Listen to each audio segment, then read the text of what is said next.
Hi everybody. So we'll start with some admin things. Did you choose the two representatives? Remember that I mentioned last time that you should have two people who talk on your behalf about any subject. So if you didn't choose them, I will have to choose them. I think that okay, what's your name? Roman, yes, I remember. And you too? Elad. So Roman, Elad, okay? So anything that has to do with the content, worries about, actually anything you can, try to make it go through your representative, okay? It will make things much easier, it will avoid any misunderstanding if some wants this and other wants it, okay? We want to avoid cases that we make any changes that do not represent the desire of all the class. Okay, so Roman, Elad, good. I'm also reminding you what I said last time about communication with us, that all the logistical stuff should be sent to the metargelim, to the tutors, and emails to me should be more like if you have a personal issue or something personal to share, this justify an email to me.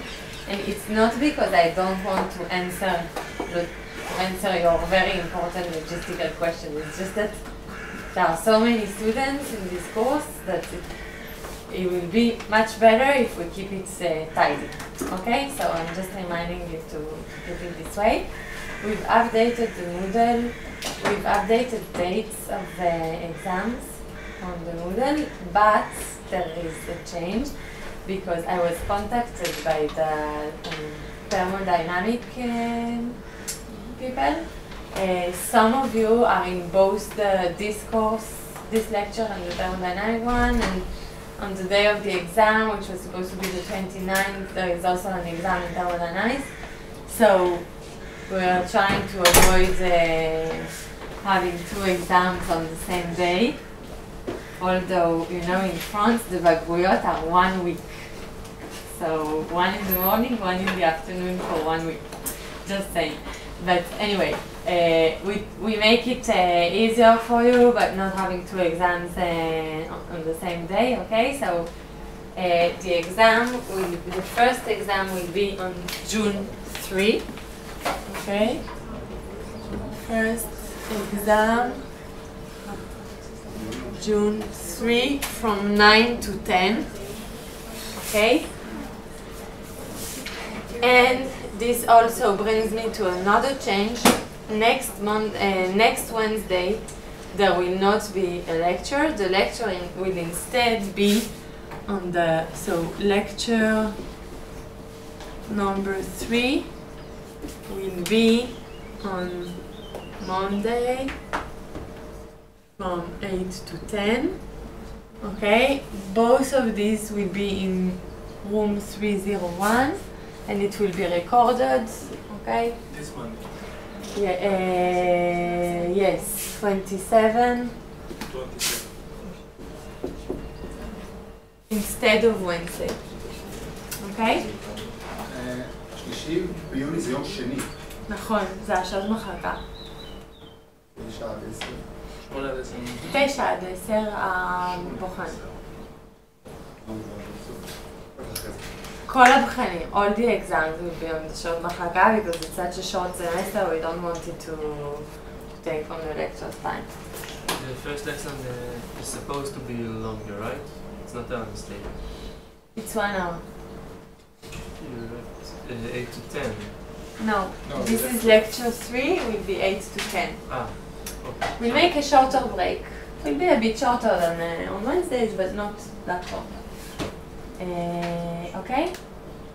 And there will also be, I'm already telling you that on the week of Shavuot, we'll do a lecture on the Monday, just to avoid that the semester is already short, so we want to avoid that it becomes much shorter. Okay? Okay, and this will also give you more time to study for the exam, because the lecture, the third lecture will be on Monday, and the exam on lecture 1, 2, and 3 will be the Monday after. So you'll have 1 week to study for the exam. Questions? What is the material for the first exam? Lectures 1, 2, 3, and the exercises. The exams will be very much in the spirit of the exercises. We're not going to trick you. The goal here is that you understand the exercises and the corrections of the exercises, and you understand them enough to reproduce something very similar. Okay? So if we are good with the admin, let's start our lecture. So I will also write it on the Moodle today, but I wanted to update you first. Okay, so let's say we're going to do something that will become a tradition. I will remind every week the Maxwell equations. There is also a chance that last year in one of the exams, the first question was just write the Maxwell equations, okay? So this is a legitimate question. Okay, so let's remind ourselves the Maxwell equations.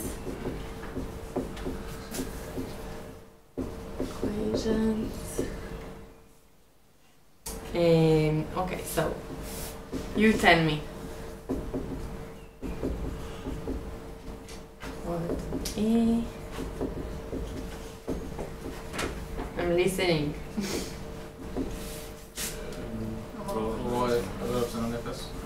Okay. Minus. Okay, so this tells us there's induction. Okay, B, a change in B will induce a change in E. 0. And here, J plus epsilon 0. Okay, so these are the Maxwell equations, and if you remember, we gave them in the most general cases last time, but now we're in the stationary regime. So what happens in the stationary regime? So this will become 0, and these two. Okay? So, okay, so last time, let's remember what we did last time. I started by reminding you all kinds of tools in vector analysis that we're using in this course. Then I reminded you the main ingredients of the theory, which are the sources, the currents, the sources which divide into current and charges, and the electromagnetic fields. And we talk about the Maxwell equations, and we try to extract from them as much meaning as possible, if you remember. And now we are focusing on the electrostatic regime. And where is the And one thing that I will want us to have in mind during the entire lecture, so I will put it here in the corner. Remember, I made this triangle with rho, E, and V, and I told you that what we will be trying to do will be to transition between each of these things. Remember, so we had rho, V, and E. Okay, so this is potential, field, and distribution of charge. And I told you that we're basically learning how to go from one to the other. So I will number them. Okay, so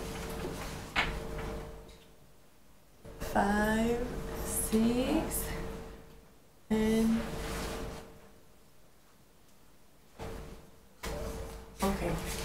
okay, and this I will keep today during the lecture. And now I will go through all the transitions, and we will see how we go from one to the other. which should both remind you of things you've already studied in electricity, for example. Okay, and it will also introduce today the notion of potential. So what did we do? Which transition did we do last time? Rho to E. We did 3 and 4, right? Last time we did 3 and 4. So let's remind ourselves. The things that are easy for us is to do derivative. Okay, the hard things are to do integrals, but derivatives are easy. Okay, so let's remind ourselves, how do we do 3? Okay, so 3 is easy because it's simply a derivative. 3 is going from E. You have E, you want to get rho. Okay, so 3 is simply saying that rho is equal to epsilon 0 divergence of E. Okay, and these are just spatial derivatives. So if I give you the field and I ask you what's the distribution of charge, this is something that is easy. Okay, I'm going through these transitions because in the exercises you'll always be asked to do one of these transitions, basically. Okay, so this is the easy one. Okay, then 4. So 4 it requires to do integrals. Okay, which is something that is harder. Okay, so let's remind ourselves of the formula. If we have rho and we want E, the formula, and of course we have equivalent formula for surface distribution and linear distribution, but now I'm talking about the general case of volume distribution. Okay, so we have rho n. I wrote it like this: 4 pi epsilon 0 and m cubed d tau. Okay. Now this implicitly contains the principle of superposition. Okay, we also mentioned this that time, and we saw that sometimes it's easy to solve. We gave some examples, and sometimes it's very hard to solve, and then there are all kinds of strategies on how to avoid solving this integral. And one of the strategy was what? Gauss theorem, okay? Which was basically using this, integrating this equation, and saying this, Q enclosed epsilon 0. Okay, and we saw that this is always true, not always useful. When is it useful? When we can take E out of the integral, right? Because this is what we want to do. We want to avoid solving integrals. Okay, and when is it possible to take E out of the integral? When we have all kinds of symmetries, when we can say E is along this and this direction, and so we can take it out and continue like this. Okay, so this was a small reminder of how we do 3 and 4. Okay, now we're going to start. So last time I think we finished with point number 4. So we now have a subtitle in this chapter. We are still in chapter B, okay, which is electrostatics, and this is section 5 in chapter B. Okay, and here we talk about potentials. Okay, and we will actually deal with this area of the triangle today. Okay, so I will start with A, generalities. Okay, I'm going to say some general things here.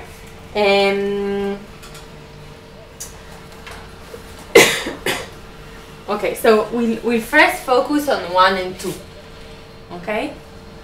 And I'm going to say things that should remind you of your mechanics course, but I think you learned it in a slightly different perspective. So we will try to wrap some of the things you did in mechanics, and I'm going to also try in the coming few minutes to differentiate between things that are always true and things that are true in the context of electrostatics. So you will understand in a minute. Okay, so I'll give you a statement and you'll tell me, is this always true or is this specific to something we're saying now in electrostatics? Okay, so let's start. Okay, so dF is equal to grad F dL. Okay, is this always true? Does this have to do with any conservative field? This? So this is the definition of the gradient. Okay, and if you're not sure, it's good. I mean, I'm doing this to put some order in all these things, what you already know, what you've learned in mechanics, okay? So this is always true. This is the very definition of the gradient, okay? And this has nothing to do with a statement about whether a field is conservative, okay? The very definition of grad. Okay, well, I'm going to use it a lot in a minute. Okay, and if I write this in an integral way, I can write the following, that this delta, so delta in this lecture will mean two different things, okay? Sometimes it will mean the variation between 2 points, and sometimes it will mean the Laplacian. And I will leave you, I mean, you need to differentiate between them according to the context, it's fine, okay? It's generally clear enough, but I'm just saying this is not the Laplacian, this is just a variation of f between A and B, okay? So the variation of A between point A and point B is equal to grad f dl, okay? This is just another way of writing it. Okay, and this is always true. This is the definition of the gradient. Okay? Now,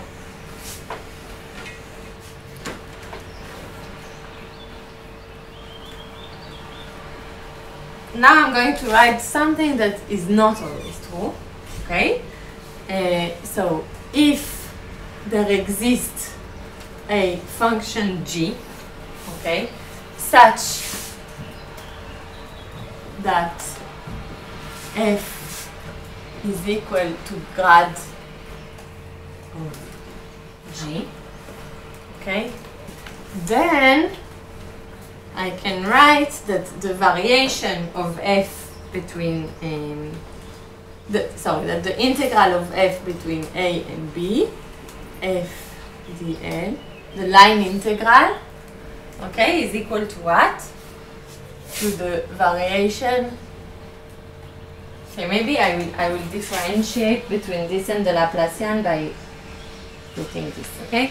So the variation of g between A and B. Okay?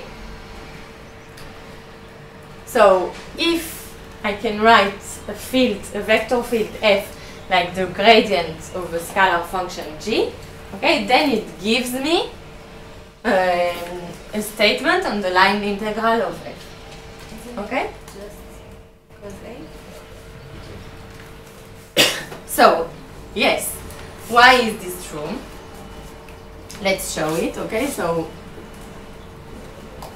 this is true because the integral between a and b of f dl is equal to the integral between a and b of grad of j dl, which is, because of this, okay, because of this by very definition of the gradient is equal to the variation of j. Okay, this is the demonstration. Okay, but it's important to differentiate where I'm using the very definition of the gradient and where I'm saying something about my vector field, like saying that we can write it as the gradient of a function. Okay? Okay, then when am I in this situation in B? In several cases, I will be able to write this statement. So one case 1, okay? So if for every closed path, okay, this gamma is the path, okay? If for every closed path I have that the line integral of f is equal to 0, okay? Then, so when is B? When is B true? Okay? So if you remember last time at some point in the beginning when I talked about vector analysis, I told you three equivalent statements. Okay, I told you there is an equivalency between saying that the rot is 0, this, and that I can write my function as a gradient of another function. Okay, and now I'm basically showing this. I'm going to show you these statements.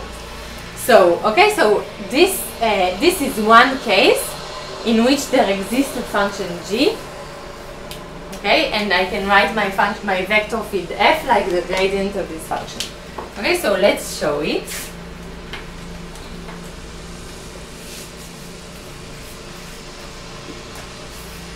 Okay, so let's assume that the line integral of f on any closed path is 0. Okay, and I have 2 points here. Okay, and my closed path is made of gamma 1 and gamma 2, and I can also link A and B with gamma 3.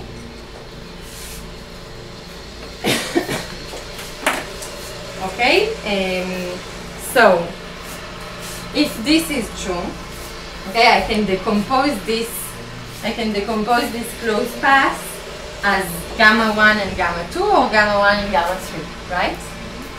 So I can write that the integral over gamma 1 of f dl plus the integral over gamma 2 of f dl is 0, right?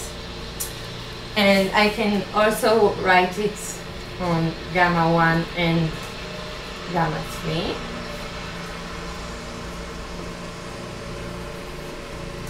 Okay, and this together tells me that the integral over gamma 2 of f dl is equal to the integral over gamma 3 of f dl, right? Now, I take some random path. The only way that the line integral of f on any two random paths will be equal is what? The gradient. The gradient. No. So the only thing these two things have in common is A and B, right? So the only way that the integral on any random two paths, and it could also be, you know, like a fourth path, another one that goes very far. Okay, the only way is if this thing only depends on the only thing they have in common, which is A and B, right? So for this to be true, I need this to be only dependent on the point of departure and the point of arrival, right? And this means exactly, okay, it's important to remember, these two paths are completely random.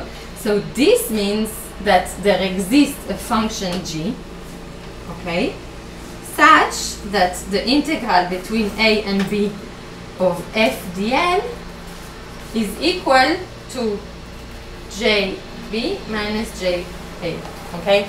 this line integral can only depend on a value of something at point A and point B. It cannot depend on the path I'm using to go from one to the other.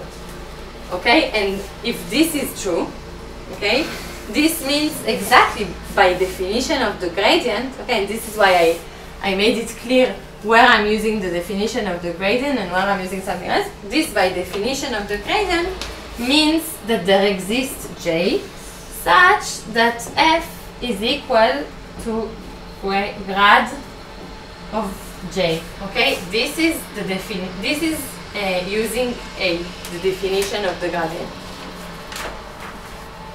Okay. Now I ask you. You don't see it. Okay. Okay. I asked you when is B true, right? So this was one case when I can say that on any closed path gamma, the line integral will be 0. When else can I say that there exists a function g such that my vector field is equal to the gradient of this function?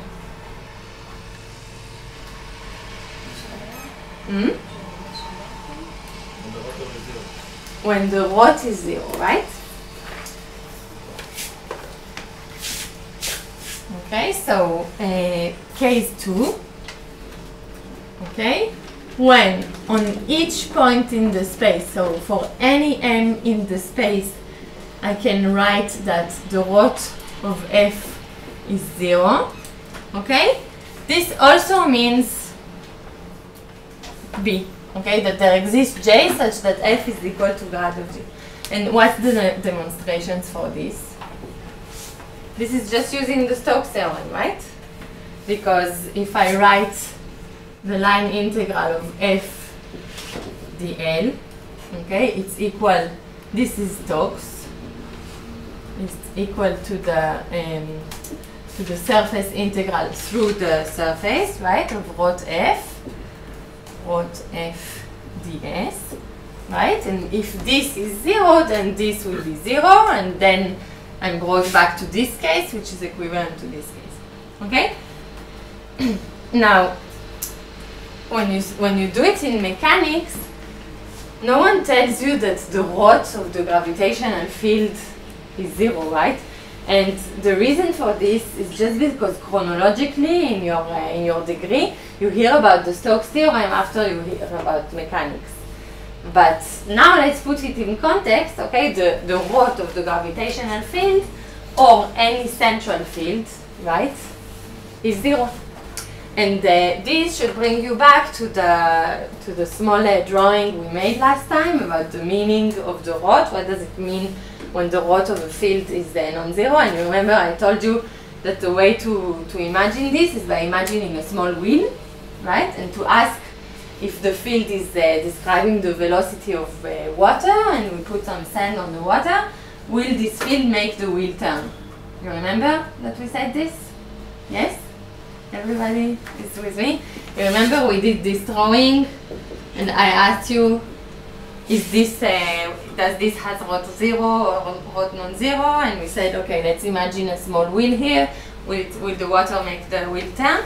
So, if you take a central field, like the gravitational field, for example, and you think about this wheel, at any point in space, it will never make any wheel turn, right?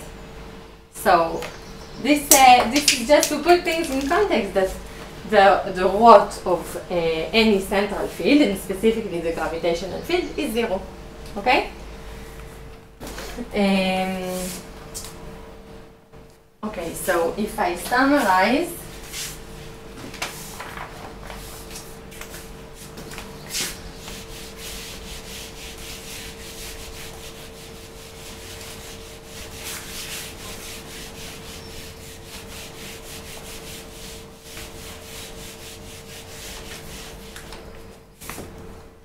okay, so if we summarize, rot of f equal to 0 in all points in space is equivalent to saying that for each closed gamma, the integral on f, the line integral, is 0.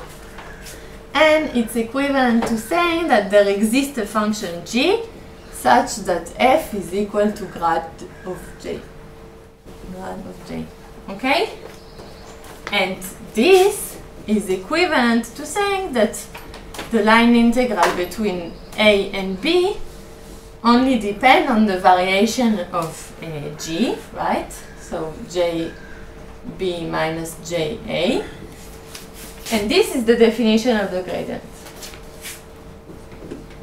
Def of gradient. Okay, so we showed this, and here we're only using a definition. Okay, so now let's say this was all very general. Now let's zoom on electromagnetism and also mechanics, and let's put all this in the context of the physical fields that we're studying. Why do we talk about potential? When we talk about potential, why is it called potential? Did you think about it? Why is the electrical potential called potential? Right, so it's in reference to the potential energy. Now, the potential, if you remember, we'll come to it in a minute, it's not homogeneous to an energy, right? It doesn't have the units of an energy. It has the units of energy per charge. But still, like, the link is because we have in mind that there is a gradient in the story, okay? We can derive the field from the gradient of V, right? And similarly to where we have in mechanics, where we can derive the forces, conservative forces, from the gradient of the potential energy, okay? So it's similar, but we should have in mind that the potential, it looks like a potential energy, it's not a potential energy, okay? Okay, so let's put this in the context of electromagnetism. So if we have E, the Maxwell equation tells us that ρ of E is equal to 0. Okay, is this always true? No, only in the stationary case. Okay, and so since we have this, I'm going to use what we talked about now for half an hour about potentials. Okay, so this means that there exists a function v. Okay, such, I'm just applying what we did. Okay, there exists a function v such that E is equal to minus the gradient of v. The minus is not so important, it's just a convention, it's part of the definition. Okay, and so this is giving me 1 in the triangle. Okay, if I have v, I can deduce E. Okay, so you should always translate it in the exercises. When you're given an exercise in electrostatics, you should try to remember, okay, which part of the triangle am I asked to solve? Okay, so if you're asked to go from V to E, this is the way. Okay?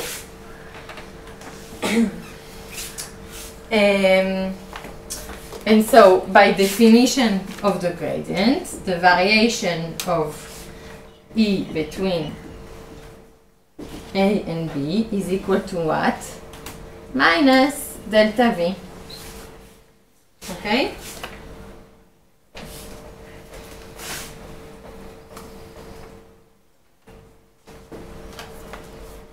And this is part 2 of the triangle.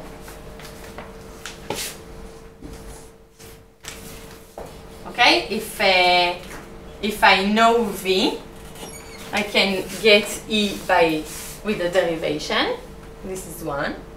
Okay, and if I know E, I need to integrate E in order to get the potential. Okay, so last time we solved 3 and 4, now we just solved 1 and 2. You agree? Is it clear? Questions? Everything is clear? Okay. And before we move on to 6 and 5, which will basically keep us busy for the rest of the electrostatics course, let's link this to what you saw in mechanics. Okay, I want to remind you what you already know from mechanics and link it to what we did now. So, if you remember from the mechanics course, do you remember how was the conservative force defined? The curl is 0. The what? The curl of the force is 0. So this is not how you were explained the fact that the gravitational field is conservative. I don't know, you were told, okay, the gravitational force is conservative because its rho is 0. Like that's how we were told to test for any field force. It doesn't matter the path. Okay. That's the definition. The definition was that in every closed path the work will be 0. Okay, so this is usually, I don't know, maybe you heard about the Stokes theorem before the mechanics course. Usually you hear about Roth after you do this part in mechanics, but usually what you say is what is a conservative force? A force for which the work, okay, the work on any given path.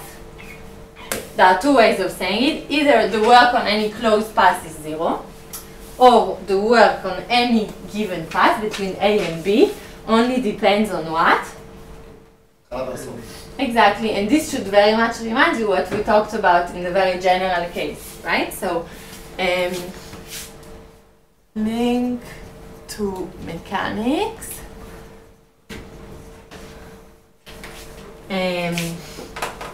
Okay, so a force is conservative.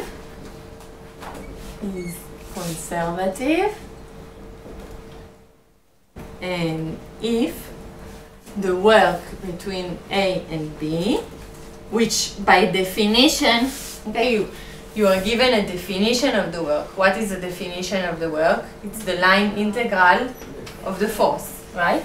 So this, okay, only depends on A and B.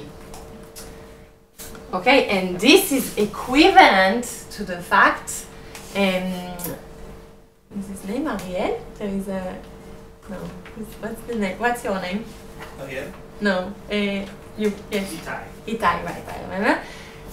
So, it's not that what is the definition of a conservative field, and I mean, these three statements are equivalent, okay? They are all equivalent to saying that the field is conservative. So, if the line integral only depends on A and B, what does it mean? I can use this, okay, this part, that there exists, this is completely equivalent to saying that there exists a function, which I'm going to call E potential energy, such that F is equal to minus the gradient of E. Okay?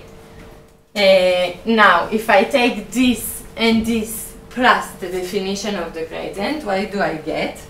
I get, okay, so this and this, so this and this implies that the work between A and B is equal to the potential energy in A minus the potential energy in B, okay? This and the definition of the gradient. Okay, now let's link it to the specific case of electrostatics. So in electrostatics, we have that electrostatics. What is the expression of the... How? Hi? שאלה, אני צריך לתקן פה מזגנים, מתי אתם מסיימים פה? אנחנו מסיימים ב-10:30 לחצי שעה, ואז יש לנו עוד 40 דקות, ב-20 ל-12. מסיים ב-20 ל-12 לגמרי? כן. זה אומר שעד אז לא יהיה מזגן? לא, כרגע לא עובד שום דבר. יש איזה אחד. טוב, אז ננסה ב-10:30, אבל אם כן אני... טוב, בסדר. אמרות פה את זה יפריע לכם. בסדר. ב10:30 הפסקה? כן, כן, תודה. Okay, so you remember the expression of the electric force? F is equal to what? QE, right? Okay, and because the electric force is conservative, it's a central force, right? Because it's conservative, I can write that F is equal to minus, that there exists, okay, I'm using this, there exists a potential energy, okay, such that F is equal to minus grad, okay, there exists EP such that, okay,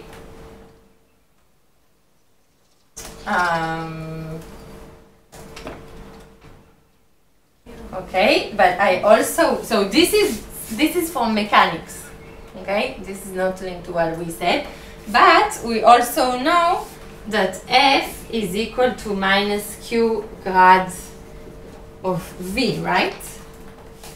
Okay, this is because we know that that E is minus grad of V, right? So I can replace it here, and so this gives me the link between the potential energy and the electric potential. And you see that the electric potential is not an energy, it's an energy per unit of charge. Okay? And let's write the work, let's connect it to the work of the electric force.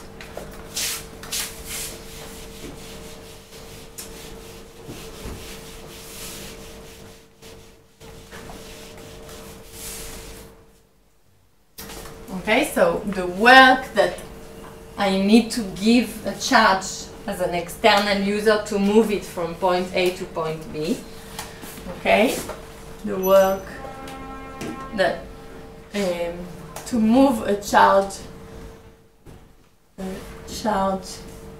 from A to B, I need to give the charge somewhere. Okay, so I need to give it this.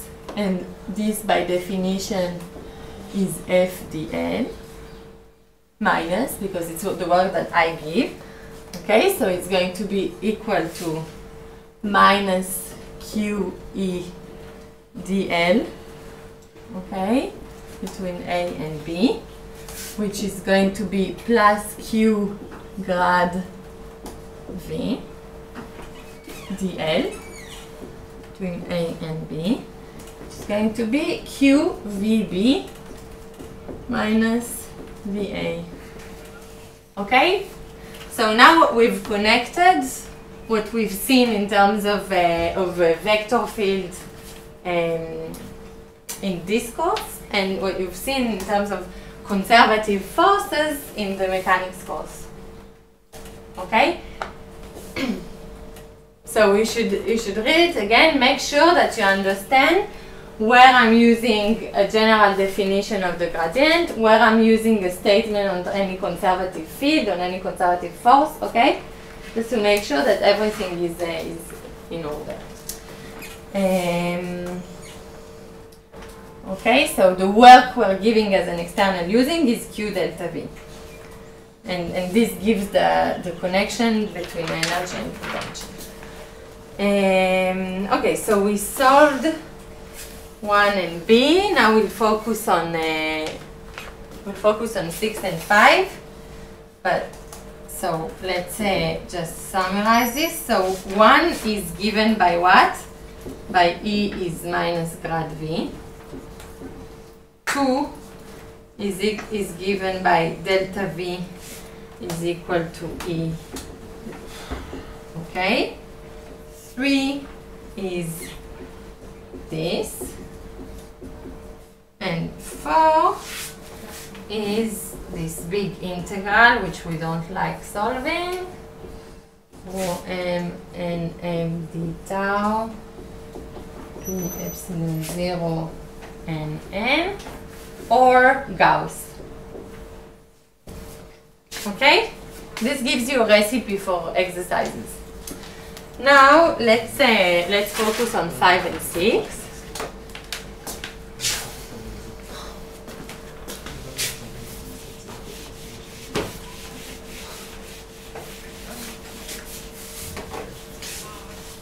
Okay, this is referring to this. Okay.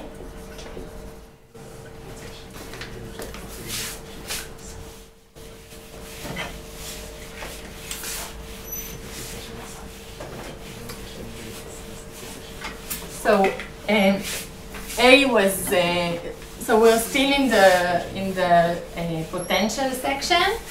A was some general things we wanted to say about the potential, and B is going to be the equation of Laplace and Poisson.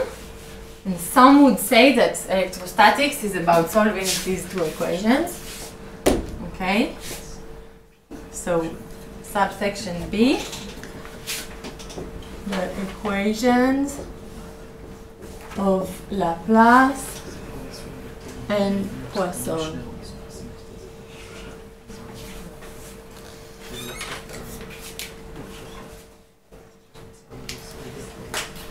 Okay, so let's remind ourselves the general definition for the Poisson equation. Okay, if we have, so general definition.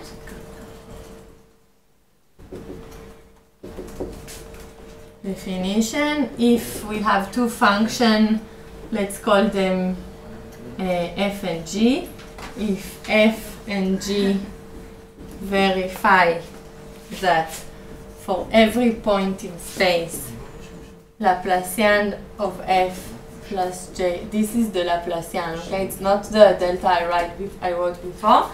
Laplacian of f plus g is equal to 0. Okay, this is the definition of the Poisson equation. It means that f and g verify the Poisson equation. This is Poisson. Wait a second. G is in the Laplacian? No. F. Laplacian of f.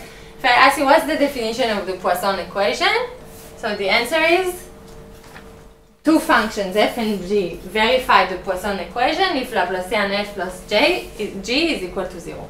What did you write there? Which the definition? General definition. Ah, it's general. General. Ah.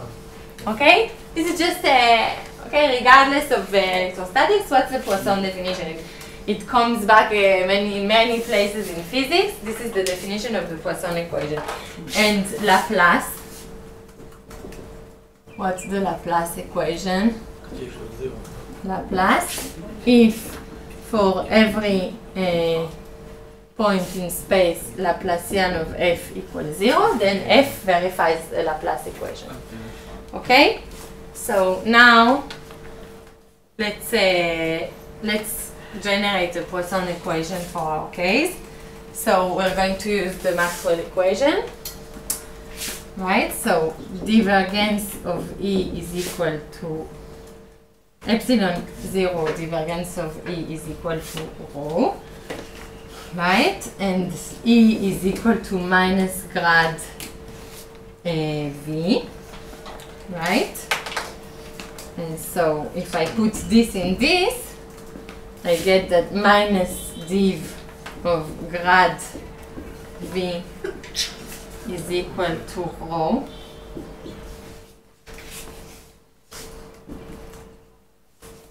Right?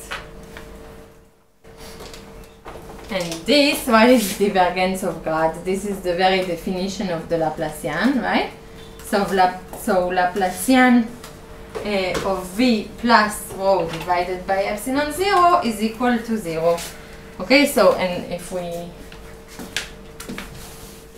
we compare this and this, so this is f, Laplacian f, this is j, right? Okay, so I've just generated the Poisson equation, and it's important to remember that I can only write it because this is true, and this is only true in the stationary regime. Okay, if I'm not in the stationary regime anymore, I cannot write this, and so I cannot make a Poisson equation. Okay, okay.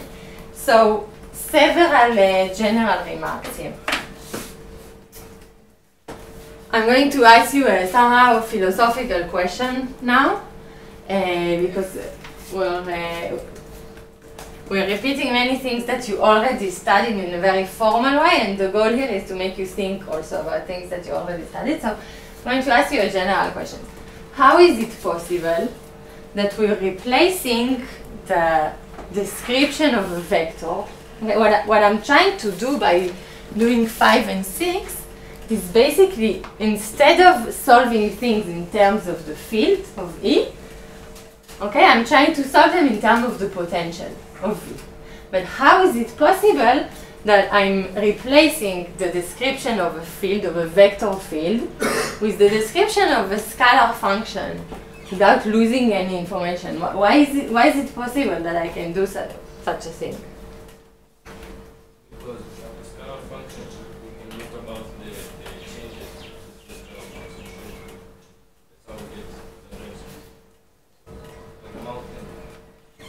Right, but what I'm telling you guys that if you don't want to solve it in terms of E, you can solve it in terms of V, and you'll be fine. And generally, a vector function is described by 3 scalar functions, not 1, right? So how is it possible that the description in terms of a scalar function is actually equivalent to the description in terms of a vector? Because it's a conservative. What, sorry? Because it's conservative. Because it's conservative, okay? So Itai is pointing us to the right direction. Maybe we want to talk about energies and not about forces. And then Right, so it's the same idea. To ask, why can I describe a force? Very often in mechanics, we are describing a problem, we're choosing if we want to solve it in terms of energy or in terms of force. But it's the exact same question, like how come it's equivalent to describe my problem in terms of a scalar than in terms of a vector? It's the same part. easier. What? It's just easier. Yes, it might be easier, but like in principle, when you go from a vector to a scalar, you're losing information, right? And so, you want to say? Because the field's conservative, we don't need the information because it only matters where we start and where we finish. Okay, so Itai and Ariel? No, Nathan. Nathan. I think if I suggest Ariel, I will have one chance of really. So the answer is that E is not just a field, okay? If E was just a vector field, if the electric field was just a vector field, we cannot do this, okay? We cannot replace the vector description with the scalar description. We are losing information. But the electric field or a conservative force is not just a field. It's a field with a very strong constraint. Okay, the strong constraint is that rho of this field is equal to 0. So I actually have a very strong constraint that it already constrains the components of this vector field. Okay, because the rho is 0, or in other words, like Matan and Itai said, because it's conservative, there is an additional constraint here in the story, and this is why it will work to replace the description of a vector with the description of a scalar. Okay, so this was one important remark, and you should meditate on it if it's not clear. Okay.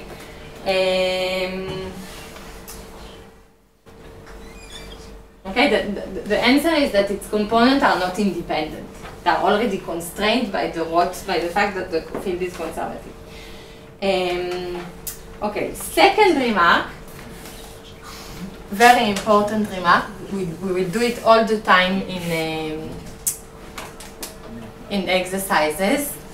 So usually, if the Poisson equation doesn't look that familiar to you, there is a good reason, because usually we will solve things with Laplace. And why can we do this? So the Maxwell equations, the way we generated this is by using the Maxwell equations. Okay, and the Maxwell equations are local. What does it mean? It means that they link, so this is for every m in space, okay? And it links the field at a specific point m to the charge at this specific point m. Okay? And so what it means is that everywhere where I don't have a charge, okay, if I sit on a point M where there is no charge, okay, because the Maxwell equations are local, right, I'll be able to remove this term and bring myself to a Laplace equation. Okay, so we don't need to be in vacuum to solve an exercise in terms of with a Laplace equation. We just need to solve it in an area where there are no charges. And it doesn't matter if I have charges here that are generating the field. It doesn't matter. If I'm asking you in an exercise, what is the potential at point A, okay? If there is no charge at point A, you'll be able to write the Laplace equation. Okay, this is super important, and we do it all the time in exercises. Okay, so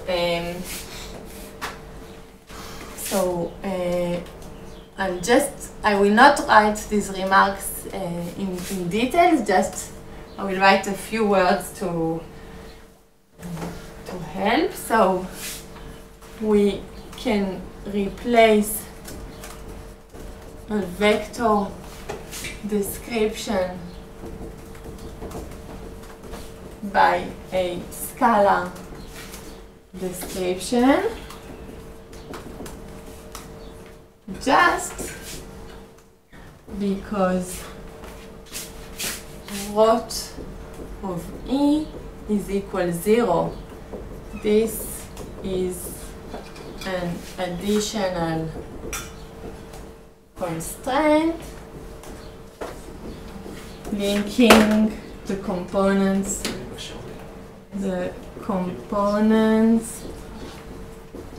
of E. Okay, and the second remark was that because the Maxwell equation, because Maxwell is local, we will write a Laplace equation everywhere where there is no charge.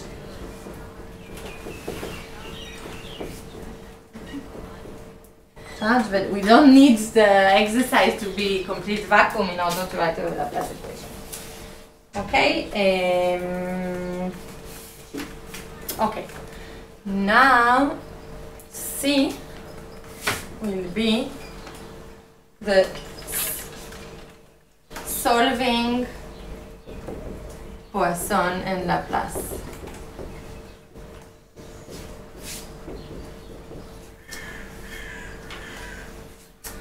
Okay, and I will have here a small I, which is, I'm going to tell you about properties of this solution.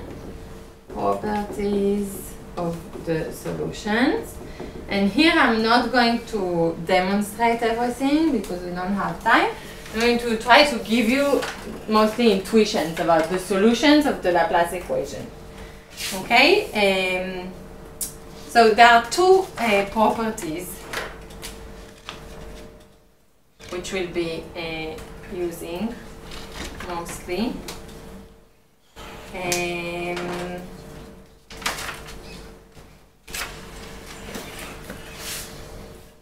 The first property is that this function, the solutions of the Laplace and Poisson equations, are very boring. Okay, and I'm using it as just as a title for two specific properties. Okay, so boring functions. Okay, and I'm going now to detail what I mean. But what we mean mostly is that it's the most boring function that you can think of that verifies specific boundary conditions. Okay, if I give you a boundary condition and I ask you what is the corresponding solution of the Laplace equation that verifies this condition, then you have to think about the thing that's most boring. And by boring, what do I mean? They don't behave in some extreme ways. There are no maxima, there are no minima, they are monotonous. Okay, I'm going to show you now an example, it will become clearer. Okay, so this can be divided into two properties. Okay, one is what I will call the average property. I'm calling it like this. Okay, it's not any definition in mathematics. Okay, we don't talk about boring functions or average property. I'm just saying this so that it's when you read it, it rings a bell. Okay, so what do we mean by the average? Okay, the value of the function in a point is equal to its average in the area. And I will give you an example in a second. כשאת אומרת הפתרונות, את מדברת על למצוא את V? כן, אני מדברת במקרה הכללי, אבל כמובן שאנחנו ניישם את זה במציאת V. כי אצלנו באלקטרומגנטיקה, המשוואות האלה מופיעות עבור V. אבל באופן כללי, אוקיי? Okay, so the value of the function, and I'll give an example of the function is equal to its local average. And I will give an example, okay? And the other aspect of this is that they are monotonous. Okay, so there are no local maxima for these functions. There are no local maxima, no local minima. Okay, and all the extrema, all the maxima and the minima are opening at the boundaries. Okay, so all extrema are happening at boundaries.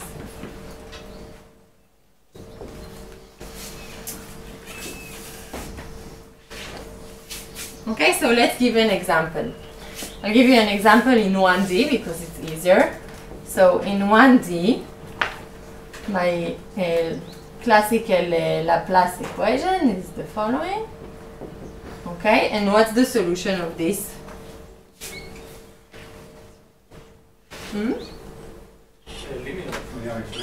Exactly, it's a linear function. So this means that there exist M and B such as V of X is equal to Mx plus B, right? Now, the values at the boundaries will define M and B, right? If I have 2 points A. Okay, this is not enough, but if I give you the value of V at A and B, it will define M and B in a unique way, you agree? Right? And so this will be the solution. And will it, so let's look at this property. Will it verify this property? So if I take the value here, is this the average of in the area?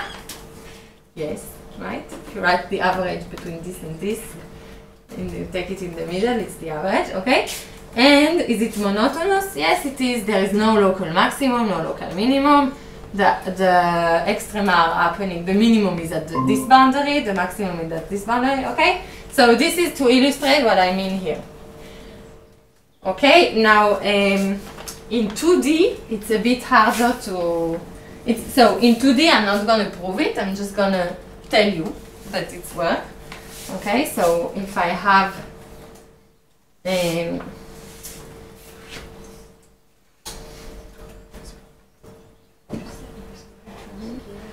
okay, if I have a x, so if I have here y, x, and I want to write, so it's not 3D, it's 2D. Okay, and I have boundaries like this. I can have maxima and minima at the boundaries, this I'm allowed. Okay, and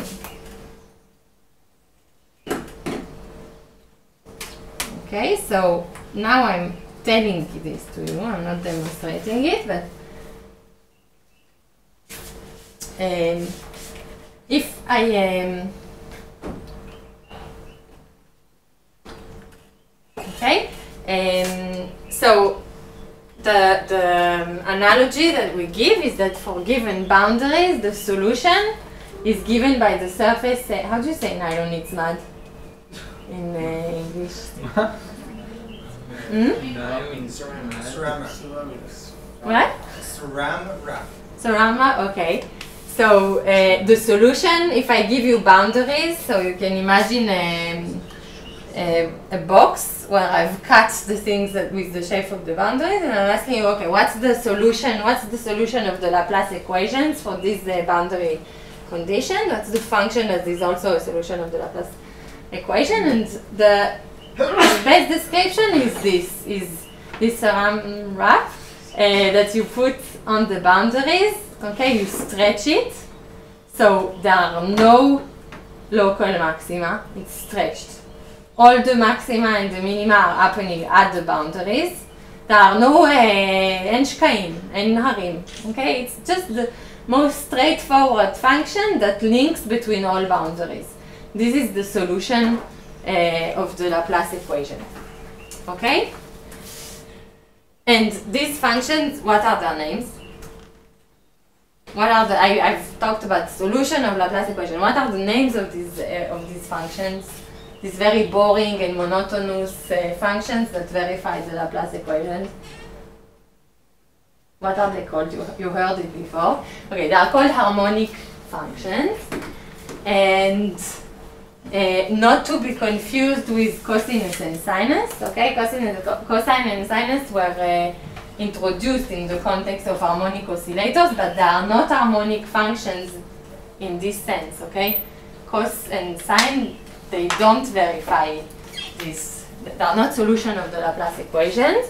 Okay, and they also don't verify these conditions. Okay, but they are called harmonic harmonic functions. Okay, and we have a third property. Where is the? So the first property I gave is that they are boring. Okay, and in boring I put this average thing. Okay, we didn't demonstrate it, but you have to believe me that the value here of V is the average of the value in this circle, in the local. Okay, and another property which is super important in our context, in the context of going from V to ρ, on 5 and 6.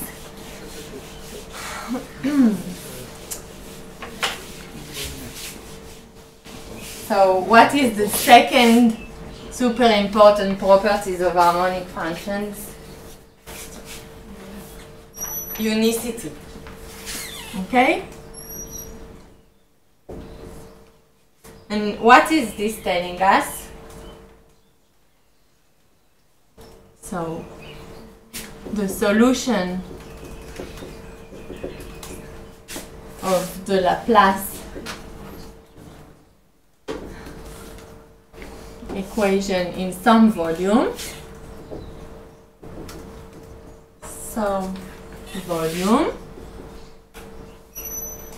is uniquely determined by what? If V or F of the solution is defined at the boundaries.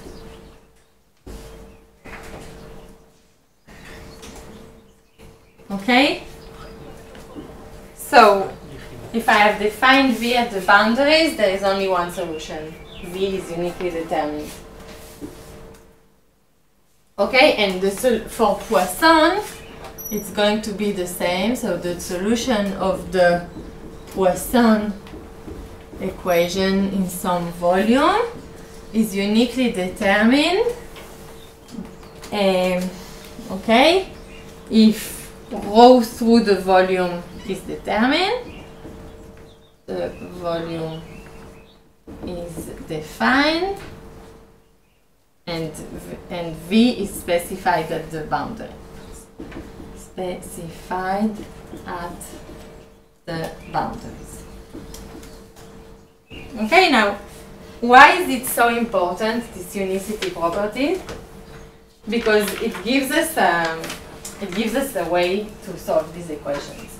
Why? Because if you find one solution, it doesn't matter how you found it, okay? And in the rest of the lecture, I will give you 2 methods of how to find solutions, and there is a level of guessing you'll see in each of these methods, but if you find one solution, it doesn't matter how you found it. If you imagine some fictitious charges, like in the method of images, or if you suggested a certain shape for the solution, like in the separation of variables, which we'll talk about a bit later. But if you find one solution, it doesn't matter how you found it, it's the right one. Okay? And this is why this unicity property is so important. Now let's demonstrate this. Okay. So you remember maybe from mathematics that very often when you want to show unicity, what do? You assume that there are 2 solutions and then you show that they must be equal, right? So let's assume that V1 and V2 are both solutions of the Laplace equation. Okay, so what can I write? I can write that the Laplacian of V1 is equal to 0. Laplacian of V2 is equal to 0. Okay, and now if I define V3 like V2 minus V1, I can write that the Laplacian of V3 is equal to 0. Why? This is just because the linearity of the Laplacian, okay? Now,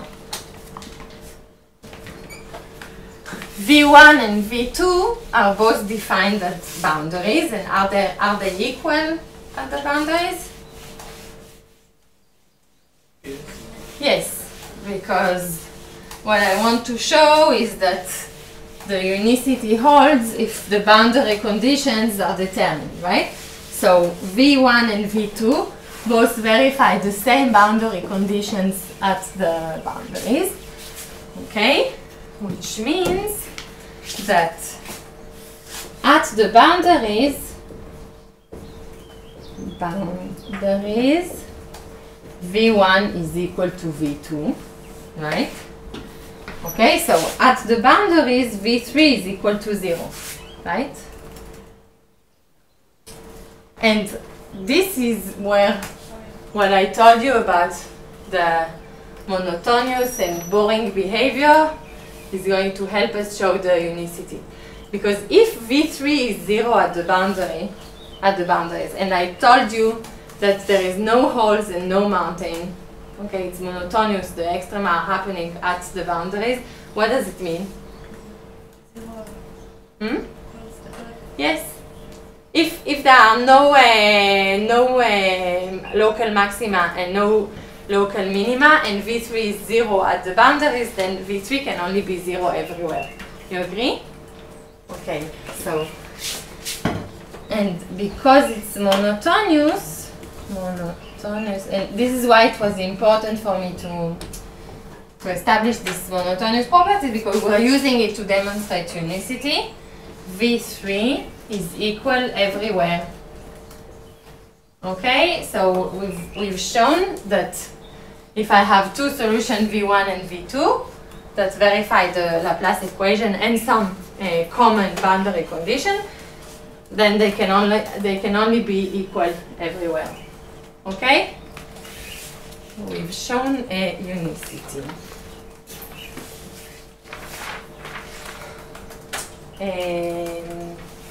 Okay, now I'm going to give you 3 methods of finding this solution, of solving these solutions. So we were at C. What was the... Okay, so C was solutions of the Poisson and Laplace equations. Okay, I'm going to give you the most basic example of a method. Okay, one method is just guessing. the three methods I will give you all involve some level of guessing, and it's in decreasing order of level of guessing, okay? So let's give one example. Let's assume that I have a closed and empty surface.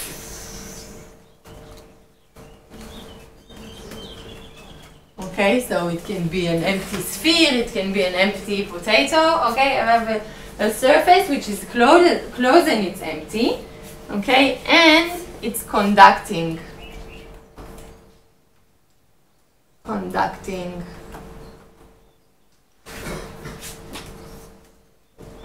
Okay, what does it mean that it's conducting? You remember?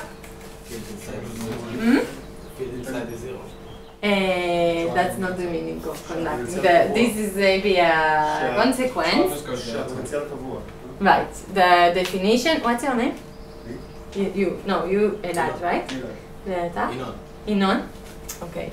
So conducting, it means that V is constant, and grounded. Do you remember? Grounded is that it's 0. V is 0. Okay. But here it's not grounded. It's just conducting.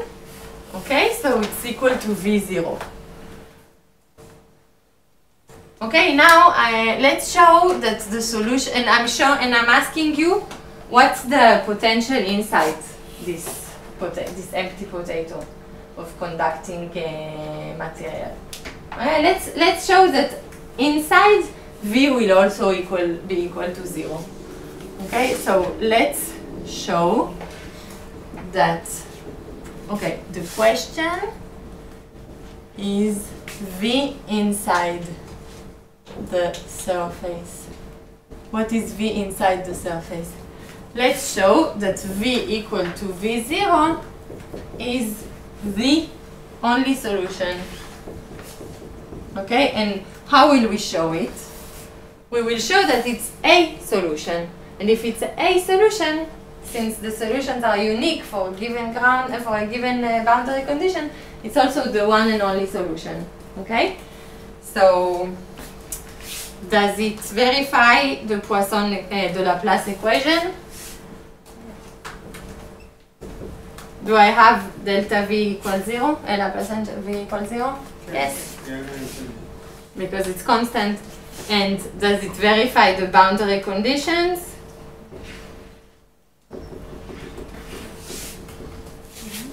Yes? Okay?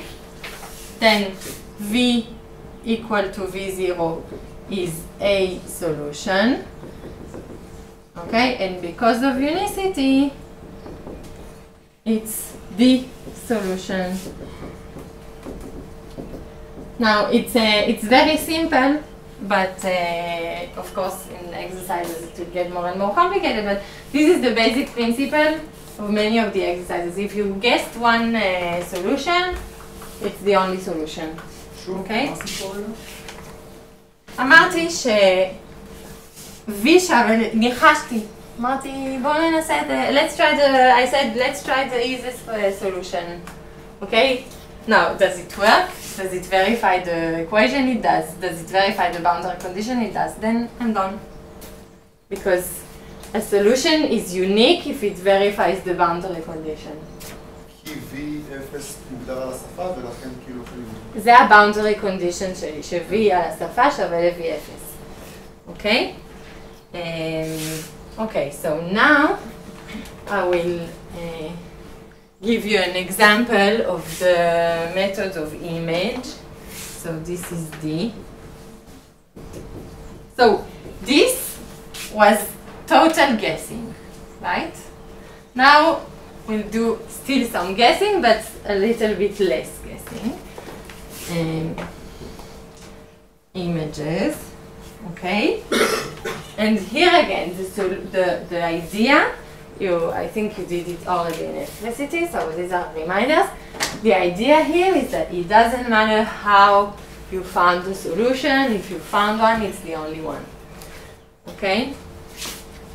So let's give an example. The example is the following.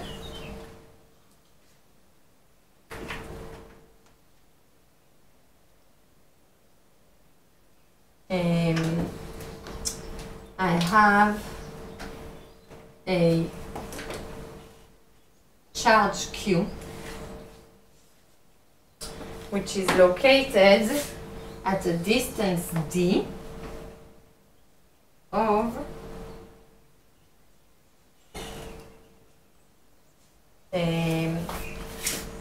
a surface. So whenever I draw a wave like this, it means that it goes to infinity.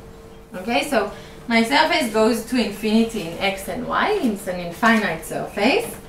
Okay, and this surface, so it's infinite and it's grounded. Okay, which means that V equals 0. It's also conducting. Okay, and now I'm asking you, the question is,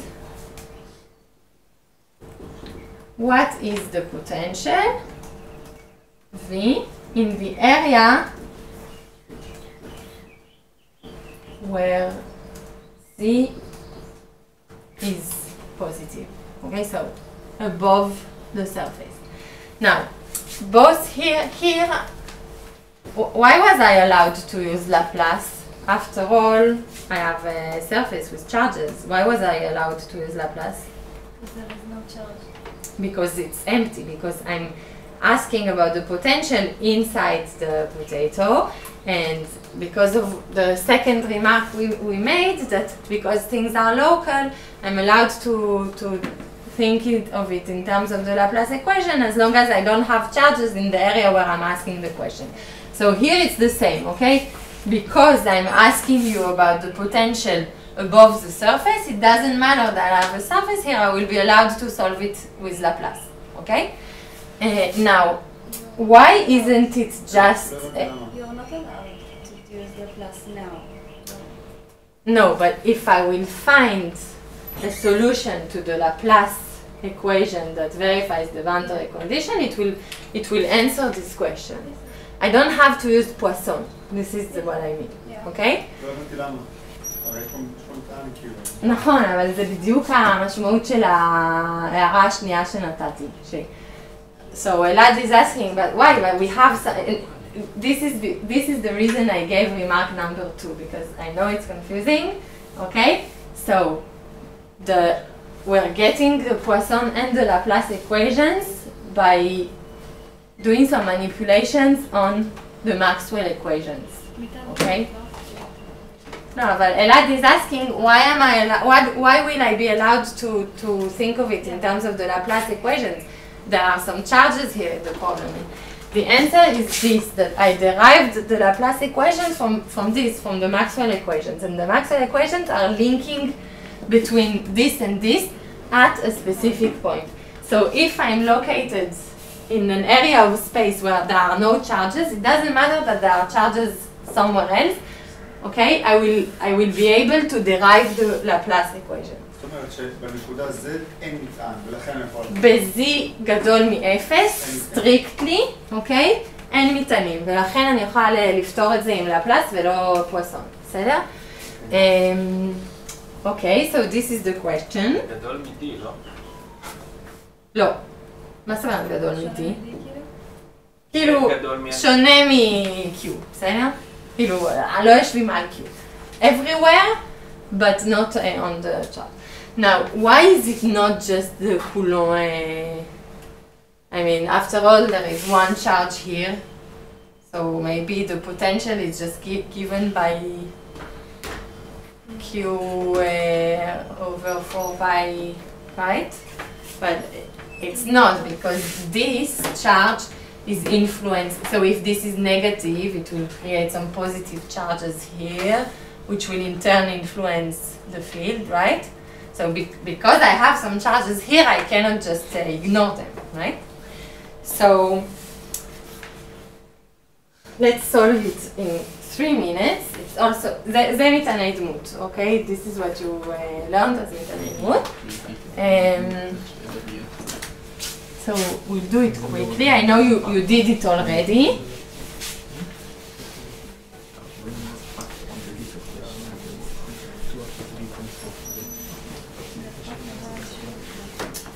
Okay, so let's write the boundary conditions.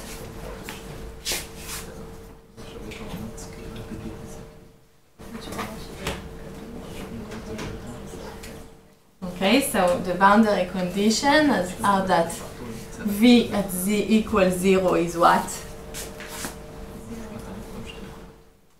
What is v at z equals 0? Zero. Zero. Okay? Right? You agree? Ariel? Yuval. Yuval. Okay, so it's 0 because it's counted. And v goes to 0 when the distance from this goes to infinity. Right?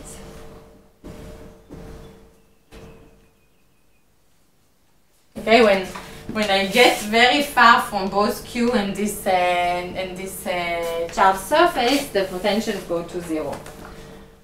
Okay, so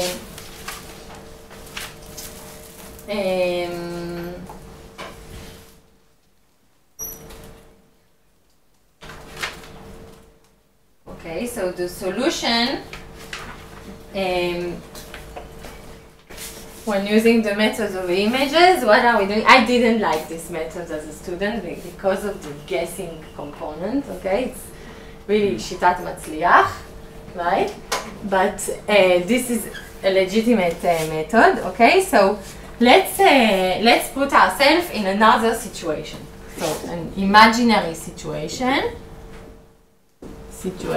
which will be easier to solve, okay? It's easier to solve cases where I have discrete individual charges instead of big surfaces. So I have one charge here which is minus q, here I have plus q, and here I have d, here I have d also. Okay, this put is n1, n2. Okay? And in this situation, there is no conducting plane. I've made the conducting plane disappear. Okay? So I have two charges instead of one and a conducting plane. Okay, now in this case, it's easy to solve, right? What will be the potential in this case? Vm is equal to, I'm listening.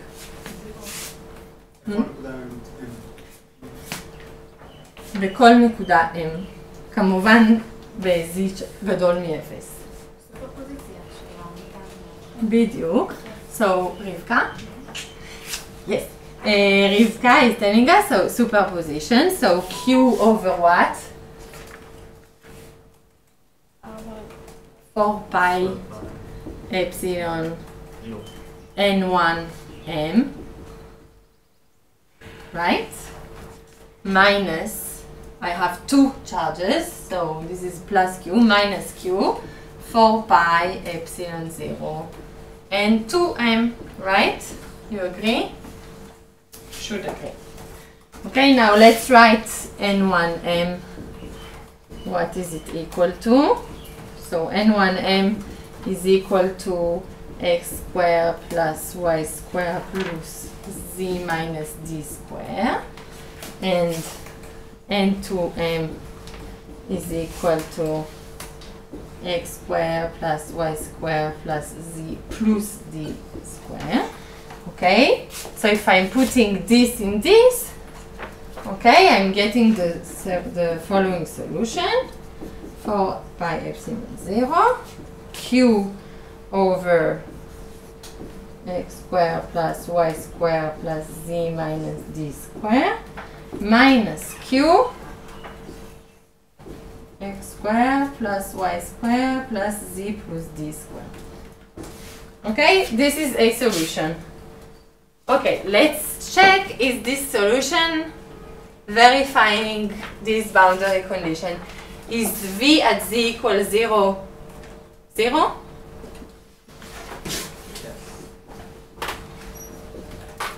Zero? Yes. Okay. Does v go to 0 when x squared plus when this is happening.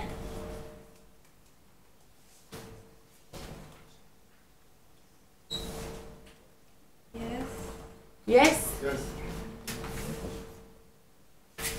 Okay. I'm done. This is the solution. But how? Does the surface exist also in x is smaller than 0 and y is smaller? It does, but the only reason I'm allowed to solve it with this is that I'm solving it in the area where I was asked to in the beginning, right? Because in reality, this minus q doesn't exist. No, I mean if the surface exists only in this quarter. Yes, it's only at z equals 0. No, I mean the surface, the grounded. No, it's everywhere. אלעד.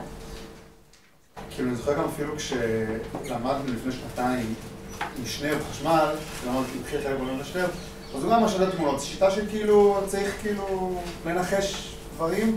השאלה איך אנחנו יכולים ללמוד כאילו מבחינה אפילו במבחן, דברים, דבר כזה, כי בסוף זה משהו שכאילו, לא תמיד אני יכול לנחש הכל, אולי את יודעת את התשובה כי זה... So I agree with you, and this is why I think that, so as a student, and it's not a very satisfying method because it requires some level of guessing, but it requires some practice, okay? So the method is to think, okay, can I think of a very simple case, okay? And by simple, what we usually means is that I'm replacing a surface with a single charge. Usually, these are pretty symmetric situations, right? So the question is, can I think about a very simple situation which will somehow create the same bound or verify the same boundary conditions, okay? And the thinking about it just requires practice. So we'll give you some exercises to refresh this. But I agree with you that because the guessing, it's not very satisfying as a method. And the third method, it might be more satisfying than this, which is complete guessing, right? So at least here. But yes, I agree with you. So the third method we will see after the break also has some level of guessing, but a little less. Okay, it's the separation of variables, which I think you saw with Jonathan, right? Which there we are guessing the shape of the solutions, but I think it's a bit more satisfying than this. Okay, so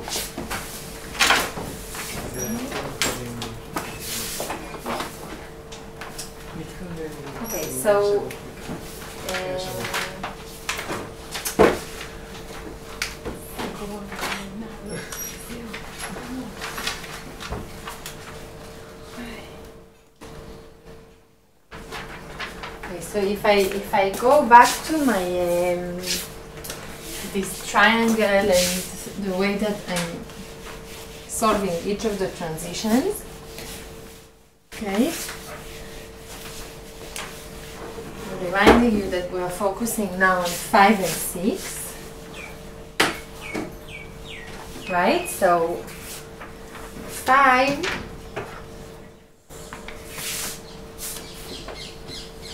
How do I solve 5?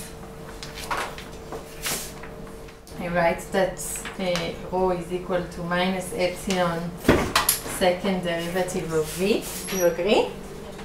Right? To go from v to rho. If I give you v and I'm asking you to solve rho, okay? You'll just do 2 derivatives. We like derivatives, they're easy to do, okay? And 6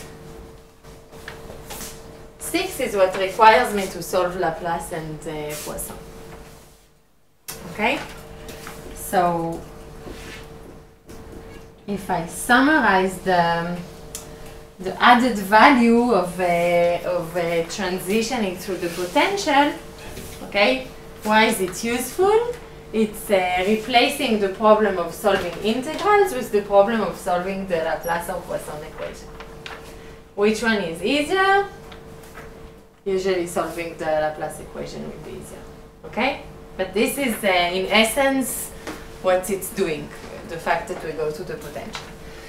And so now, as a reminder, we are basically talking about ways to solve the Laplace equation, okay? Which, in all the ways that I mentioned, involved some level of guessing. So we started with total guess, which was simply guessing the value of the potential and checking that it works, and because of the unicity, then we're good.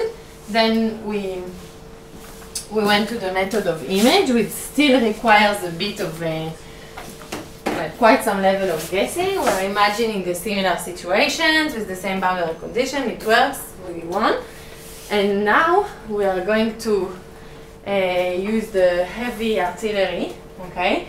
The separation of variable, which still involves some level of guessing. Why? Because I'm going to guess a certain form for the solutions, okay? But we are facing now the equation, okay? We're actually solving the Laplace equation. We're not just like trying to find something that works. We're facing the equations up front, okay? So when did you do this with Jonathan? What, like a year ago? Huh? 2 years? So I don't remember the number. I think it's E. Okay. Separation of variables. Okay, and it's the third method for solving the Laplace equation. And we're going to do it on an example. They didn't, they fixed the Razganim? No. Okay, so we're going to do it on an example with in Cartesian coordinates, okay, to refresh it. And in the exercises you do and the Tirgul, you'll do it in other sets of coordinates. And this is a legitimate exam, okay, to be able to redo it, rederive it, find the solution, all the steps, okay? Okay, so let's present our example. So the situation is the following. I have z, y, x. Okay, and here I have, so I'll draw it, and then we can talk about it.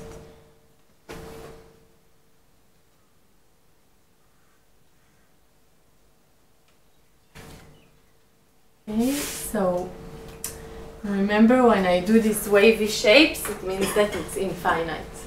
Okay, so I have two surfaces, okay, which are separated by a, okay, a distance a, and so two infinite surfaces, right? Surfaces, okay, one at y equals 0 and one at y equal a, okay, and they are closed by a third surface, okay, where v is equal to v0, closed with a third surface with v equal v0y, okay, and it's not a constant, okay, it's just a function of y, okay.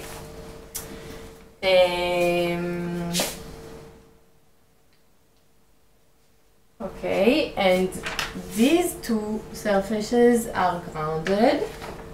Okay, so here we have v equals 0 and v equals 0. Okay? And the question,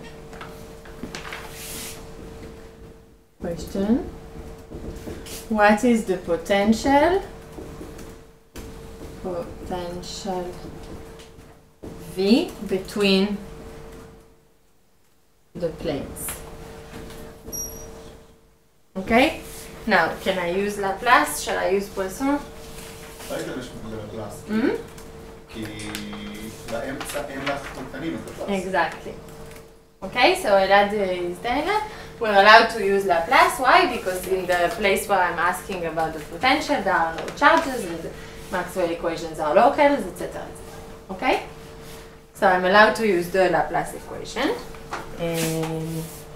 Okay, and so now let's just start to work. We'll do it step by step. So I'm going to number the steps. Okay? So first step, I'm going to try to make my life a bit easier by thinking about symmetries that might simplify the functions that I'm looking at. Okay? So symmetry, I'm asking, are there symmetries or invariances? Okay? And you tell me the answer. So can I get rid of one of the coordinates here?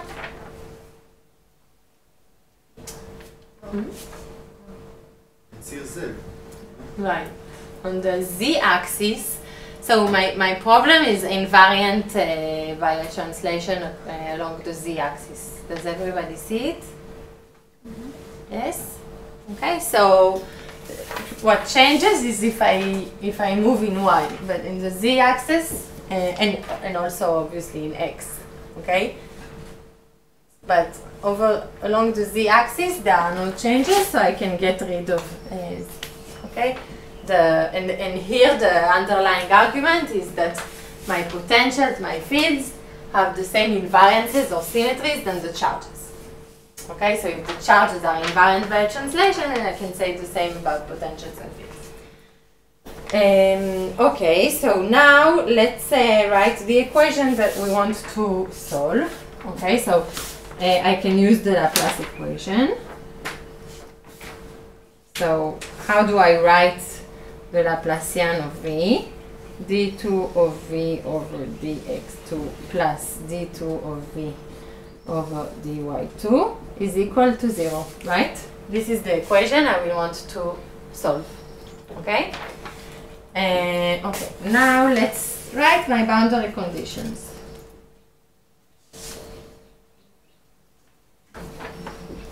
So I have 4 boundary conditions. The first one is that V is equal to 0 for every y, for every point with y equals 0. Okay, so this is saying that on this plate V is 0. Okay, it's just saying that the plate is grounded. Okay, V is equal 0 when y is equal to a. Okay, this is my second boundary condition. Third one is that V is equal to V0 when x is equal 0. Okay? And the fourth one, you tell me, usually it's a limit when we go to infinity. זה הולך לאפס כש... When what? כש-x אינסוף. אתה מתרחק מה... Yes, when x goes to infinity, okay, when we get very far from this ungrounded plate, then the potential will go to 0. So V goes to 0 when x goes to infinity. Okay, so these are my 4 boundary conditions. Okay. Third step. I will assume now a certain shape for the solutions. This is the guessing step, okay? And what is specific to this method is that I'm going to look for some very specific solution. So we look for of what shape? If you remember. x כפול y. vxy. Okay, well, I wanted to separate variables. I want to be able to write it as a function of x times functions of y. Okay, I don't want functions with cross terms. Okay, so we're going to call it x, y, y. Okay, so what would not be such a function, for example, if I have a cos of xy, for example? Okay. Okay. Now, let's think about it for a second. First, the Laplace equations has plenty of solutions. Okay, if I don't determine some specific boundary conditions, there are plenty of solutions that verify, or functions that verify the Laplace equation, right? And most of them are not of this shape. Okay, it's important to realize this.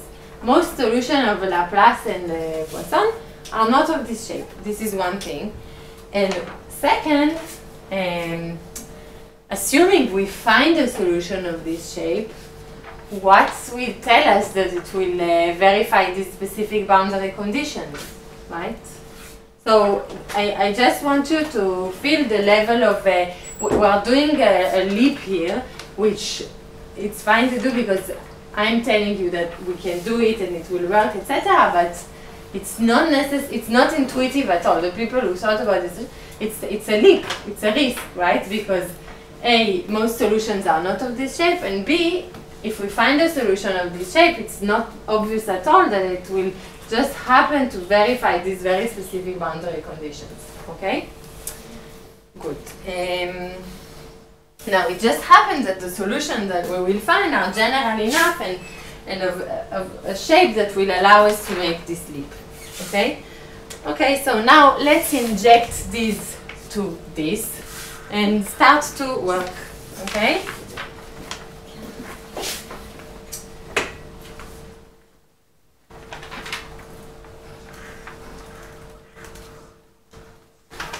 Okay, so let's start.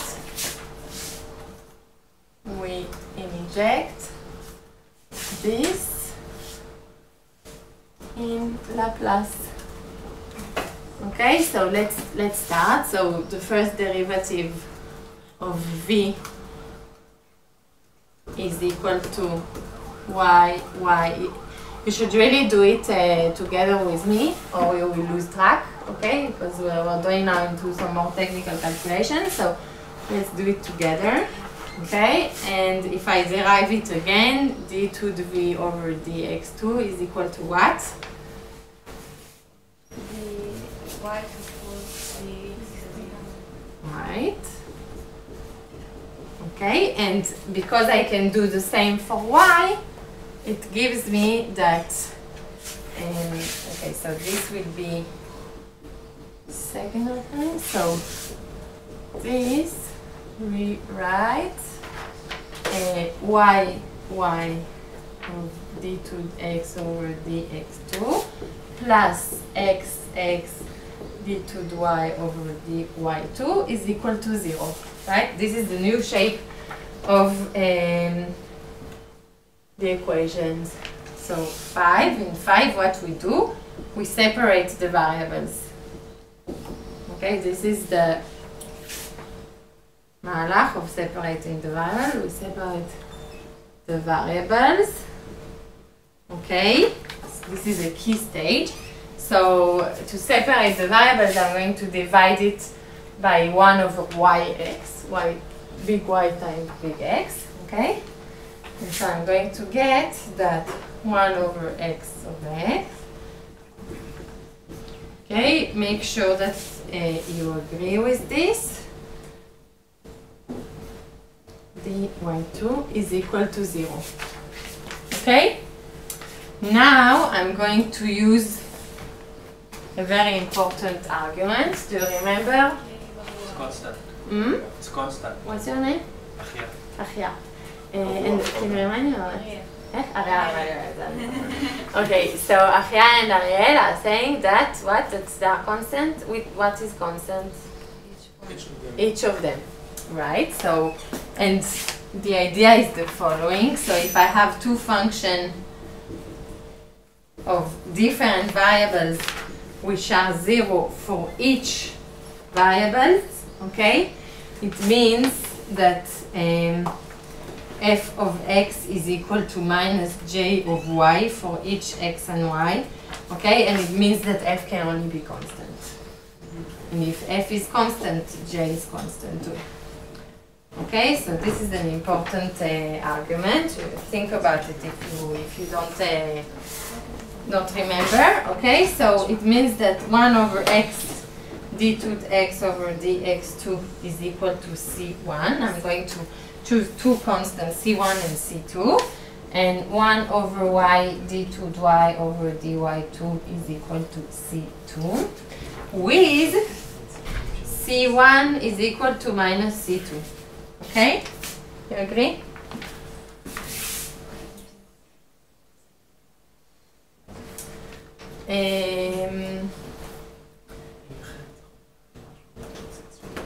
Okay, now we're going to choose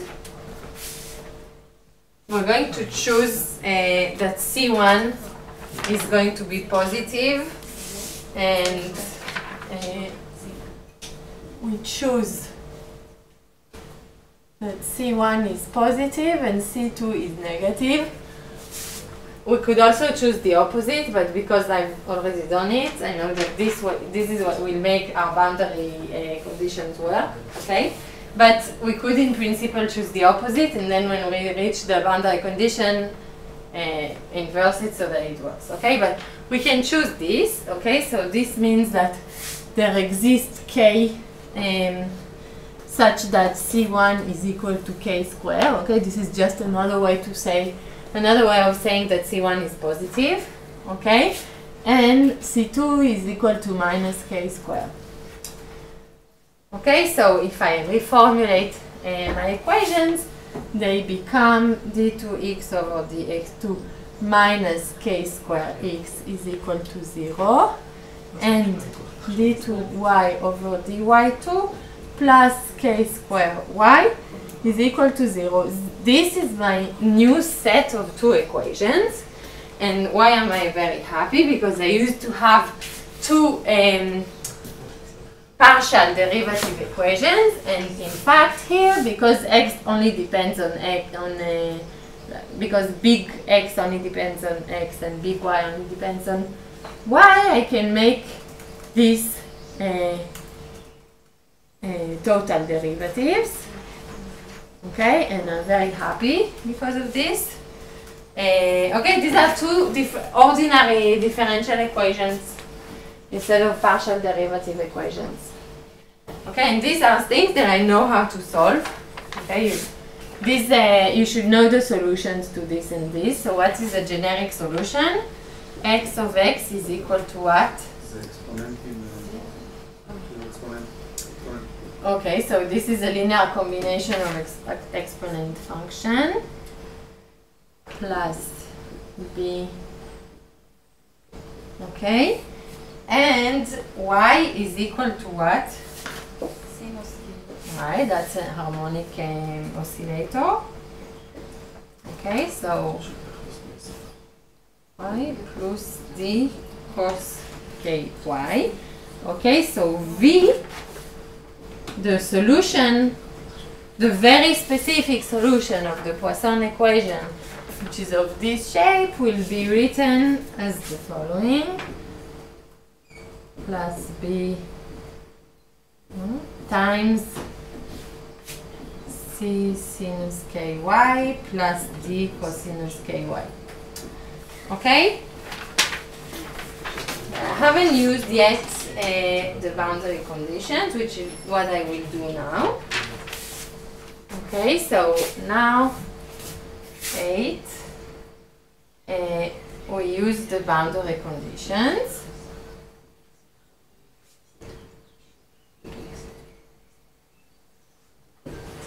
Okay, so let's start with the first one.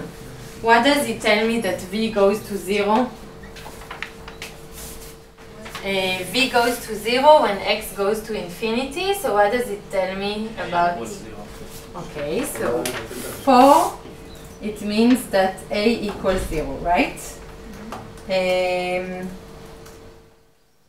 Okay, so what it means is that v is equal to b exponents minus kx times these things, and I can absorb bc.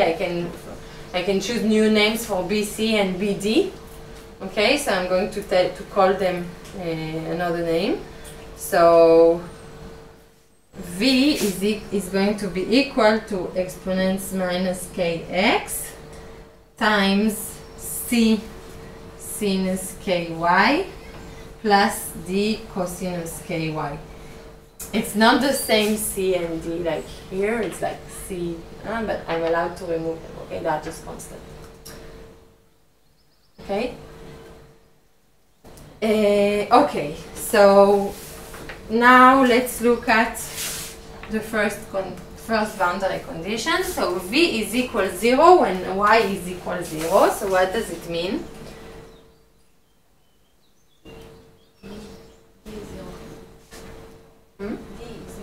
D is 0. You agree? Yes. 1 tells me that D is 0. Right? Because when y is equal 0, this is 0, this is not 0, and this must be 0, so D is 0. Okay, so V is actually exponent minus kx, c sinus ky. Okay, now the second condition. I need 0 to be equal to exponent minus kx c sinus ky ka, right? When y is equal to a, I need v to be 0. Okay. So what this means is what? A equals by a. Right.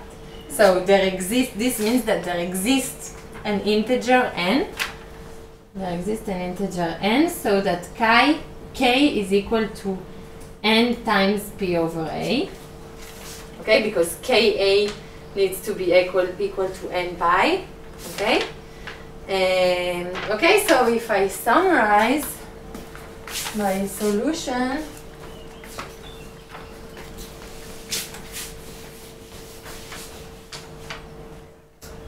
okay, I will leave the last boundary condition that we haven't used yet. We'll finish at we restarted at 5, so we'll finish at 40, okay? So the solution for now is c exponents minus kx sine of n pi over a, okay? With n an integer, I don't want it to be 0, okay? Because if it's zeros, v will be 0 everywhere. I don't want the 0 solution. It's also not true, not a solution. So, okay, and this is my function x, and this is the function y. I'm missing y. Okay, so this is the shape of the solution.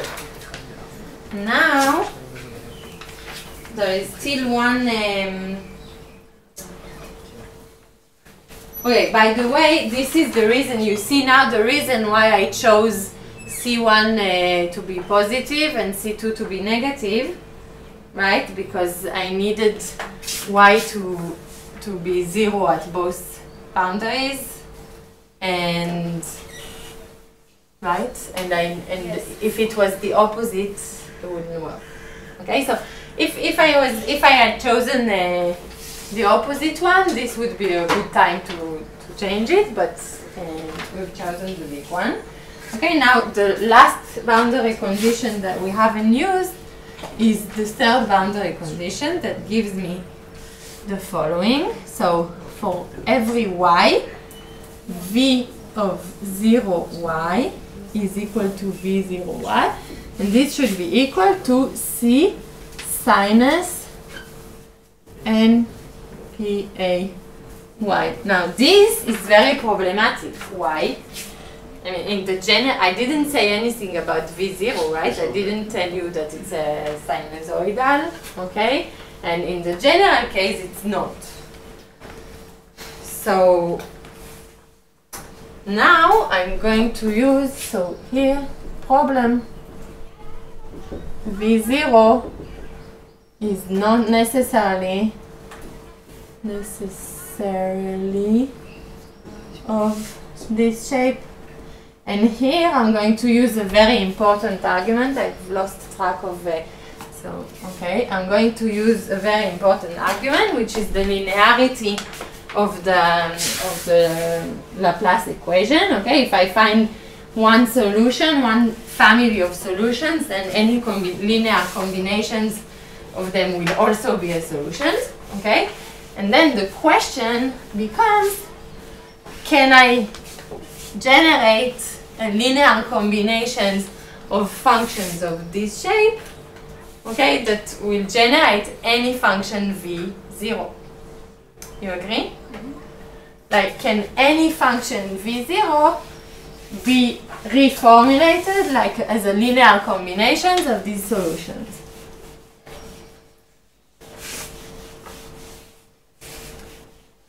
What's the answer? So, linearity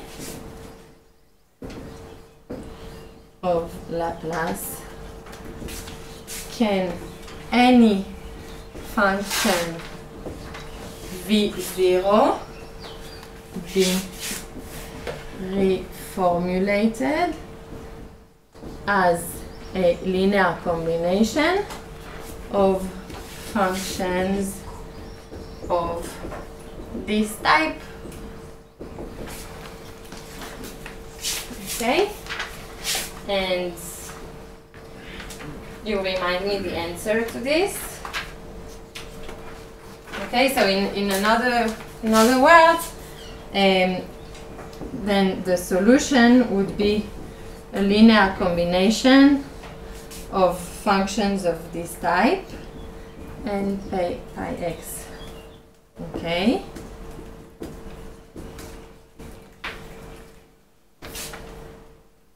Okay, so can we choose the coefficient Cn, okay, in a way,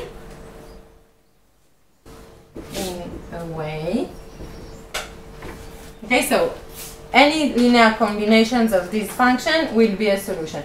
Can we choose the Cn in a way that v0y, which is equal to v0y, will be equal to this? Now you remind me why I can. What important theorem are we using? Exactly, we're choosing Sturm-Liouville. We're actually using the Dirichlet theorem. I mean, because we are dealing with a finite interval, we can say that okay, if you remember from the course with Jonathan, every function v0, because of Sturm-Liouville, can be written in this shape. And Liouville. Yes. Okay. Now the question is, how are we going to determine the Cn coefficients? Do you remember? We are using a trick here. 10 is a trick to determine the Cn's. You remember, we will multiply them by something. Remember this? What will we multiply it with? Sinus. Okay? Good that you remember. So we will multiply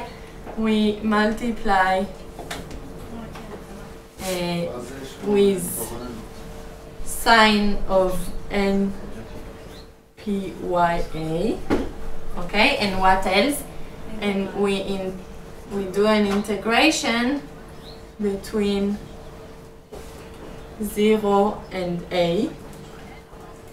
Okay, so we're going to show, and I will finish with this. I will finish this next time. So we're looking for the coefficient Cn's such that we have the following: V0y sine of n squared py dy is equal to the sum of Cn, and here I have an integration of sine n way ya dy.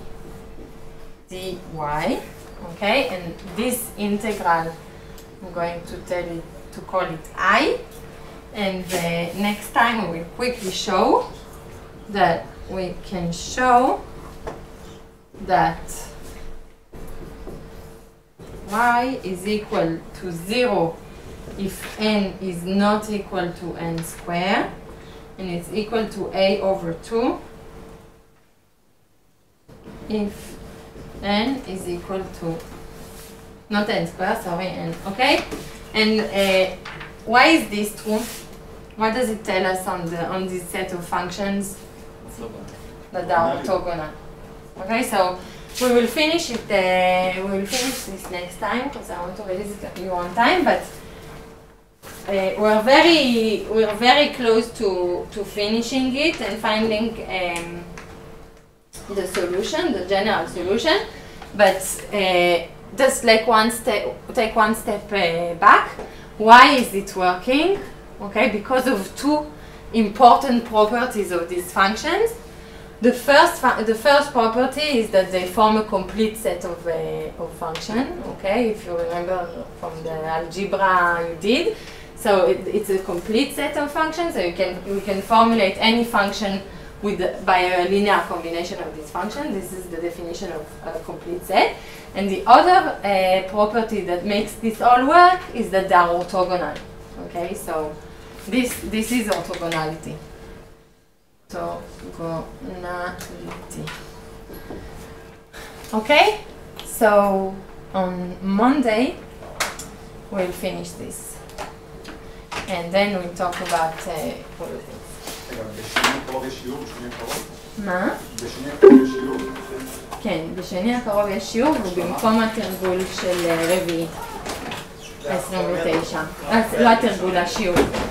והחומר של שני ייכנס לבוחן של שני שאחרי, כן. יהיה לכם שבוע. כן, נראה לי שהגעת באיחור. יש שיעור בשני הקרוב, ואז יש לכם שבוע שלם.